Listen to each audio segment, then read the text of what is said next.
Lezi izintombi ezingama-37 ebezihambele umkhosi womhlanga esigodlweni eMachobeni, eNgwavuma ngosuku langeSabatha. Lo mkhosi obuyisikhumbuzo seminyaka engu-37 eyahanjwa iNgonyama yamaZulu, uZwelithini kaBhekuzulu kanye nondlunkulu wakhe, iNdlovukazi uShiwe Mantombi Dlamini Zulu, wenkosi uSobhuza wesibili, abayihambe nezintombi zomhlanga. Lokhu wasungulwa lo mkhosi ngonyaka 1984. Nakuba lo mkhosi ubuwenzeka kuqikelelwa imigomo yobhubhane le-COVID-19, bekulindeleke ukuba iNdlovukazi uGwabina holo ondlunkulu besilo esikhotheme bezokhanyisa amakhandlela angama-37 azobanjwa zintombi ukukhumbula iminyaka abayihambile nesilo. Inyosi yesilo uMnumzane Buzetsheni Mdletshe uhole ibutho ehupamaho besizwe samaZulu ehambisana namakhosi asendlunkulu nalowo ngusihlalo wendlu yobukhosi bomdabu KwaZulu-Natal inkosi uChiliza yaseMadungeni.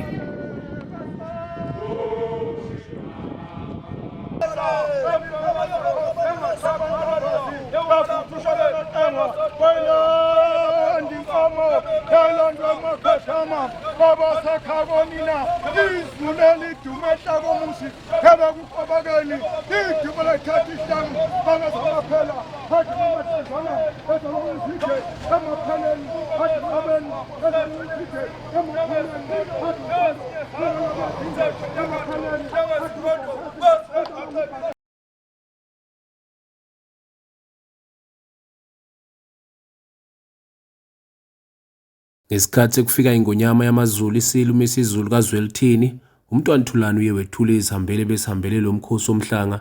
Isilo bekulindeleke ukuba senze umsebenzi wokukhanyisa amakhandlela amele isilo esikhotheme kanye nondlunkulu okuwuphawu lokukhumbula uhambo labo lwempilo. Kuzokhumbuleka ukuba iNgonyama ibivela kokuqala emkhosini esizweni sayo. Lokhu kuthokozele kakhulu yonke amakhosi asemkhanyakude behambele lo mphuleko wesizwe samaZulu.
Inkosi uChiliza yaseMadungeni ikhulekele iNgonyama ukuba uNkulunkulu ayisibekele, ekhulekela nokuthula iNdlunkulu kaZulu ukuze lo mhlaba wonke ubone ubuhle eNdlunkulu. uNkulunkulu angene kuyikhona nekhona. Siyanxusa kuThixo uMvelinqangi ukuthi sengathithi kungathi zonke indaba eziswa kwabezindaba kube yindaba ezinhle, kube yindaba ezikhomba injabulo, kube yindaba ezizokwenza ukuthi ngisho sengilandi athi wow sifisa ukuya kwaZulu. Sithokoza kakhulu. Esegodlweni ukhokha ngamanzi awasemlonyeni abazodonsa lebabaza zimbuza ikhekhe imilomo zingwenye zaphelele itabeli mkhulu wahlala phansi ovumisa indaba ezilukhuni eziyikhuluma kubo njengoba balandele wakhe izihlangu wazekhele kamengweni wakhe izindlu ngayizalazokani wakhe amaguma ngomsikizane ngobuzimpo ofana nendaka wathi umzinyathi sengiyawubuza phambili kosilevu thukuthele phakathi kwenyanga ezimbili phakathi kwenhlangula ngabalonhlangulana bayohlala ngesikhala sompehlele benomaqhakaza siyiquzwe mithi yaboza phela phezulu inkwenkwe zikandaba ephumisa izimali ezabikalana kumbikona likwezi nasilibela bathi gijimani ngaso sonke. INgwanyama yamaZulu inxuse isizwe ukuba sibambelele ezintweni zamasiko siphinde sibambisane nohulumeni ngoba isifo sobhubhane lwe-COVID-19 sixakile kuleli yaphinde yanxusa ukuba iphiwe isipho esihle njengoba izogubha usuku lwayo mhla ziwu-23 kuMandulo okuwusuku olwandulela umkhosi weLembe. Inxusa ukuba zehle izibalo zabantu abahaqwe yilesi sifo sobhubhane lwe-COVID-19 lapha kwesendlovukazi uMthaniya. Ngiyagcizelela-ke nina besilo ukuthi konke lokhu kwamasiko asibambeleleni kukho kunzima kunjalo ngokubambana nokubambisana futhi nokubambisana nanohulumeni umethi isibalo somcimbi othile awube ukuthi asisigcine leso sibalo ukwazeka ukuthi ngoba lesi sifo abantu abaningi sesikhuluma nje nina besilo sixakile ngoba babona laba bathi banemishwanguzo yakhona ukuthi sibaxakile nabo uma xaka bona-ke nina besilo osolwazi bemitholampilo okuyibona thina sibheke kubona ukuthi yibona abayosaluleka ukuthi kumele siphile kanjani kugida kakhulu lokho ngakho-ke thina ngokwethu asibambe lokho abakushoyo sikubambisize ukuze siphile impilo iye phambili. Ebengikucela-ke nina besilo kule nyanga kaMandulo kuwukuthi ngoba sinemikhosi nje imihlanga yethu kunomkhosi wesilo sabadukuza iLembe kanjalo inyanga yamagugu le namasiko. Ngiyafisa ukuthi konke kwenzeke kahle ngendlela yakhona nemithetho mgomo yakhona siyibambe kodwa usiko lwethu akusho ukuthi sivume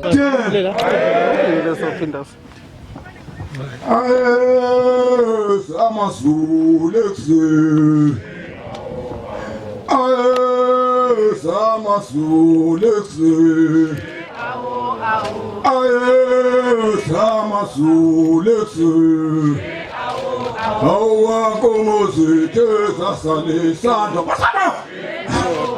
awakomozithe zasale isandla awakomozithe zasale isandla fasa awakomozithe zasale isandla awusisa singusule ekuseni se awo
Uvalile umkhosi ngokubonga umntwana ucika kwamunye amanzi unguse ukuba abantu bangadideki ngabakubonayo wasethokozela ukuba khona kwengonyama phakathi kwesizwe kanye nokubona amabamba bukhosi asejama ethamele lo mkhosi ezindabeni ze-GTV siboniswa kwaButhelezi. Siyabonga wentombi.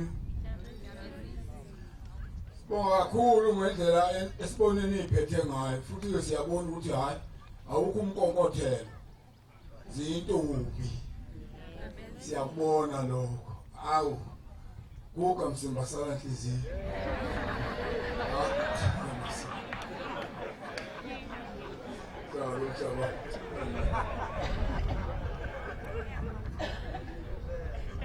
Besilo angazi ukuthi ngaphakamisa ngibonge ngithini umkhandlu umkhanya kude ngingabonga ngithini emakhosini umkhanya kude ngibonge ngoba kubimi kusuke kwavuka lokhu engangikwazi ukuthi uma kusungulwa lo mkhosi kazange lo mkhosi usungulwe nguhulumeni ukuthi uhulumeni uma efinqa izandla eyibeka ngemva athi amakhosi ushentsho yini wathi umkhanya kude wonke ushentsho yini nakho okufuneka asikhali ngalutho nje manje asikhali ngalutho lokhu sifike izolo siyahla sesiphinde siyahla sizokudla uhulumeni ke kuphi lapha ezokala ngakho nanti ithenda ngalazi siyathokoza angithokoze nabesilo hlanga lomhlabathi sijoyinwe nangamabamba obukhosi asejama umboyisa nokuthelezi phezu kwamakhosi sibonga kakhulu lokho ngokulalela izwi lengonyama nabesilo okuningi lokhu ningakujezisi futhi kunganikhalisi ngisho lokho enikubonayo ngisho lokho enikuzwayo wabona nje indlu kufanele bangabe igqishe iyesabeni indlu lapho kodwa ke ngithi enikuzwayo nenikubonayo ningakujezisi bambani niye phambili anilahlekile nisendleleni indlela le uma ukhulunywa ngenkosi ukhulunywa nento ebikhulunywa ingonyama ezali ingonyama ekhona namhlanje engithi mina ngiyayiphikisa ukuthi ngathi ngiyiphikisa ngakuphi ngoba umungu wakwaZulu wazi isiZulu umungu wakwaZulu wazi usiko umungu wakwaZulu wazi umthetho wakwaZulu ukuthi uthini niyabona nje nalabo abahambe beyifaka ngamakhanda besixabanisa ukwedlula badlala ngesikhathi siyaphambili sangalomhlabathi sibonge ngonyama ingonyama ukusikhuthaza ingonyama ukuthi ime phakathi kwethu ime phambi kwethu ikhombisa indlela ukuthi nayi indlela engiyifica ihamba anginakuyijika le ndlela engiyifica ihamba lo mthandazo esikuwo namhlanje nohulumeni ifunekazi ukuthi sisemthandazweni wesizwe umthandazo lo wesizwe uma ingasenziwa le mthandazo ngeke kube kukho konke ubani owenyanya lesimo lesi sikhona